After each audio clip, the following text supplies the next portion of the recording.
Welcome back, everyone, to the show. This is episode 2. I can't believe we made it this far. How did we get here? Episode 2. It has been a long journey. Thank you to everyone who's been supporting, all 25 of you. No, I enjoyed the last one, man. I'm glad you guys did too, and I'm going to keep them going every Monday. So I'm no longer at the hotel. I am no longer at the extended stay. The last straw was when I tried to call down for more towels. I couldn't find the buttons on the phone. The phone had 0 buttons. 1 through 9 was missing. I'm assuming the button that calls down to the front desk, it was just blank. It was a dummy phone. I can't call for towels or help. I'm going to have to call the universal line, for the guy at the door with the machete. Like, hey, the guy at my door has a machete. And they go, wow, well, I can't help you with that, sir. But what I can do is get you 3 nights at Universal Hotel and Resorts with a fast pass. I go, I don't need a fast pass. I need a Glock. There is a guy at my door with a machete. They go, all right, please hold. We're going to see if we can throw in the Spider-Man experience package. I'm like, okay, I got to get the fuck out of here. Can't call for help or towels. That's the extended stay. They brag too on their TV when you first turn it on. Here at Extended Stay, we have over 550 locations around the United States. I go, you have 550 locations, but this one doesn't have buttons on the phone. Okay? Room 222 at this location is missing buttons. Maybe have 500 locations and with all 500 of them having buttons, sir. The CEO is telling you, we do our best to... No, you don't. You don't have buttons on your phone. Get less locations, and then maybe you'll have a better quality. But what do I know? You have 550 locations. How'd you do that? By scamming. Speaking of scamming, I got a call today from an Indian gentleman, okay? It was one of those calls where it's automated at first. It goes, hi, your warranty on your car is about to expire. To extend it, stay on the line. So I'm like, oh, this is definitely a scam. But I stay on now because there's nothing else to do. So I listen to the guy. He picks up, he goes, hello, sir. Please verify your make and model for security purposes. And that's exactly how he sounded. Okay, that was a reenactment. So he goes, make and model. I go, all right. 2018 Ferrari 458, just making some shit up, obviously. And he was like, okay, I can extend your warranty by 2 years for $1,000. Would you like to do credit or debit? And I go, damn, this guy is fast. That was quick, man. Charlie. That was quick, Charlie. We know that's not your name. Yeah, I'm like, how many people does he get, man? Daily. This guy's hustling, dude. Like, what's to stop anyone from setting up a bullshit call center and just hoping to get some rich guy in a rush or someone that's just completely senile? Like, that guy's got to be making a killing. That's the only artist that makes money in reality is a scam artist. Every other artist has to die before they can make money. There are painters back in medieval times, who are like those Michelangelo, all those Renaissance artists, they died poor. And then years later, some guy's like, $1,001,001. And they go, sold to that guy for $1,001,001. They're like rolling over in their grave. Like, we could have had so much money. You know what I mean? Still, no one cares about your paintings. Just give me your credit card information. Those are true artists.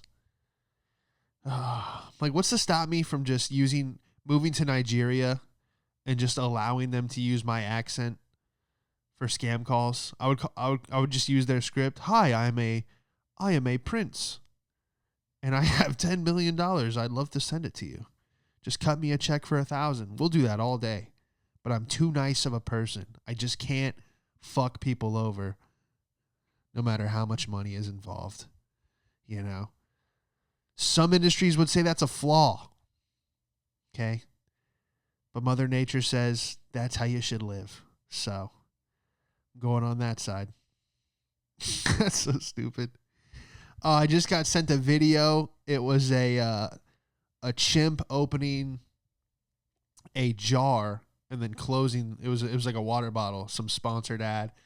So this monkey opens the jar, looks inside, puts the lid back on, closes it, opens the instruction manual and starts analyzing it. And the owner, the guy on camera, goes, "Oh, look, he's acting like he's reading it." And I go, "Acting like it? You just saw him open the jar and then close it. And now he's probably reading it. He's looking at the photos. He's looking at step 1, step 2, step 3. He knows what's going on. That's what's terrifying." Okay, that should be how 2020 ends. Planet of the Apes. Why not? That would be the most logical. Out of everything that's been happening, the most logical thing would be that the apes finally had the mental capacity to create weapons and to eliminate the human race. That would be the best end to 2020. Okay? If you wave to your neighbor at the mailbox, you go, "Hey Frank, how you holding up?" He goes, "Oh, good, man." He just drops to his knees and face plants. And standing behind him is a chimp with an AK-47. And you go, "Oh, this is how it ends. Holy shit, Planet of the Apes." You know, I'd like to be at the grocery store when it happens and a woman go, "Where's your mask?" as her shopping cart's full of Coca-Cola and fucking cigarettes. I go, "You're worried about me wearing a mask? Look in your shopping cart, lady." And right as she says, "Mask," just fucking rips her head from her shoulders. In just a primal rage are two monkeys that jump down from aisle 9 to remove this woman's head. And you would laugh just a little bit because you'd go, "Holy shit. I thought it was going to be AI that takes us out. Turns out it's Planet of the Apes." And then you do that old school run and jump onto the back of the shopping cart and you duck the Swiffer Sweeper spears coming from over the aisle.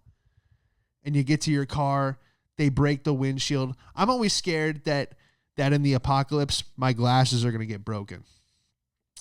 You know, I'm like, fuck, if my glasses get broken, like no one's going to, you know, that's the last thing people are going to give a shit about are your glasses in the apocalypse. Let's be honest. You know, if I'm thinking about stocking up some pairs. Because think about this. If I am in the apocalypse and my glasses break, what am I going to do when I get to the woods and I find a former LensCrafter employee? I go, "Hey, my glasses broke." He goes, "Yeah, I haven't eaten in 3 days and I only have 2 shotgun shells left. So, fuck your glasses." Okay? That's going to be when LensCrafter's customer service folds when the apocalypse breaks out. All right? Especially my prescription sunglasses. I go, no one's going to have these. Okay? I will have to travel the United States to find that last LensCrafters with my prescription. That's the things I worry about. I don't worry about food and water. I'm like, oh, I'll find that. Oh, I'll find a deer. Don't worry about that. I'll choke it out. But I will not find a turtle shell frame with my prescription. Oh, shit. That's so stupid. But it would make sense if just Planet of the Apes just broke out. You know, I just hope they don't talk. That's the scary when they start talking like Caesar's like, "We don't eat bananas," and just fucking kicks you into a cartwheel. I don't need that. Just be like a completely different species when the shit pop. I just hope they don't get that smart. You know, I hope they can drive motorcycles and shoot rifles, but I don't want them to speak English or any other language. What if they spoke Iraqi? You're like, "These are Taliban apes. What the fuck?" Oh, man. I was just talking to my cousin on a real note. He found a box in the closet of our grandpa's old war medals, who fought in Vietnam. And then I told him, I'm like, yo, you found more medals? Because I had found a shoebox like a couple years ago that had a ton of medals in it, like Purple Heart, all the Colonel Eagle emblems, some other shit that, and he was just texting me. He goes, you don't get that many medals for being a bitch. And I was like, fuck, man. Like, his job was to land, jump out of the medevac, jump out of the helicopter, grab the injured or the dead guy, drag him back to the helicopter while shooting, and then fly out of there. And I was just like, dude, we are such babies today. Compared to that extreme, you're a little bitch. I found what made me immediately feel like a bitch when I opened that box, I remember, was the straight razor that just opens like a switchblade. Now all the razors are like 4-blade Quattro shave with moisturizing bar. Ooh, this one heats my neck. Ooh, it warms my neck so there's no tug and pull.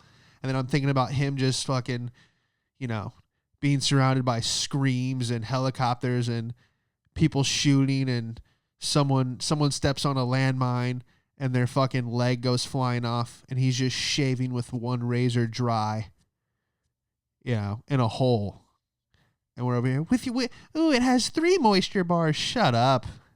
We are fucking losers today compared to that, man. And I just thought, like, they said that when he came back, he got into the bottle. He was a drunk because he had PTSD.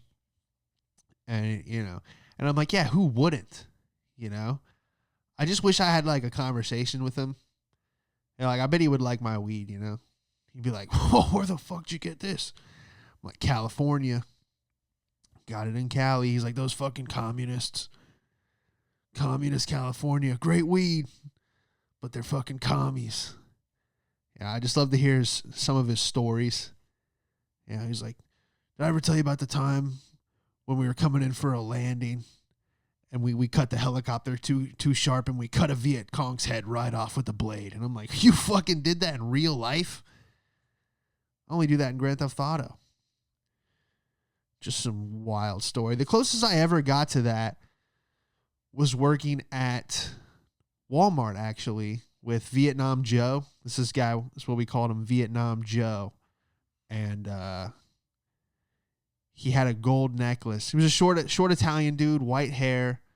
He was only there to get his wife health insurance, which I thought was odd. I'm like, this guy gets forced to go to Vietnam and fight, and he can't even get health insurance for his wife. And so he's working in the hardware section. I'm in the electronics. He would always lean out and go, hey, kid, you want to take 15? You want to take a 15? We took so many 15s throughout the day. It was like in a full 8-hour shift, we were probably on the floor maybe 3 hours, to the point where people would be like, you guys were already in here today. And he would give them that look like, I will kill you with my bare hands. And then we would just continue to sit. So he had this gold necklace, and in the break room, he'd always pull it out, the gold cross, and he goes, hey, kid, you know where I got this? And I would be eating a sandwich, and I go, yes, Joe, you got it off your buddy who got hit with a sniper. His brain matter went all over you.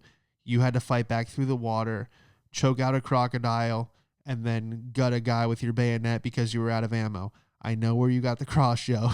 Please let me eat my sandwich. That story is disgusting. And he'd be like, oh, okay. You ever done coke? No, Joe. I have never done cocaine. And he goes, all right, well, make sure when you do it, you use a $100 bill when you roll it up. All right? Don't roll up a $1 bill. That's for fucking degenerates. Show them that you're a high roller, kid. Show them you're a high roller. I'm like, thanks, Joe. Again, let me eat my sandwich. That guy was fucking awesome, dude. And he would tell me some wild stories. And I was just thinking, like, man, I wonder what my grandpa, what kind of stories he had, dude. Keeping the whole family in line with a bottle of Jack. That shit's wild, dude. But I think that's coming up on 15 minutes. I think that's all I'm going to do today. We're going to keep them short, man. Just going to keep them nice and crisp.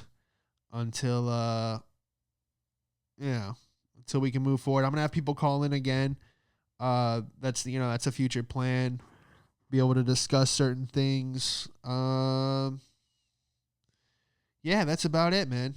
Eventually, I'm gonna get a studio here pretty soon. Then everything will be more professional. I'll be able to go longer. I already hear the dog starting to bark, so I gotta let it out again. But yeah, thanks for listening.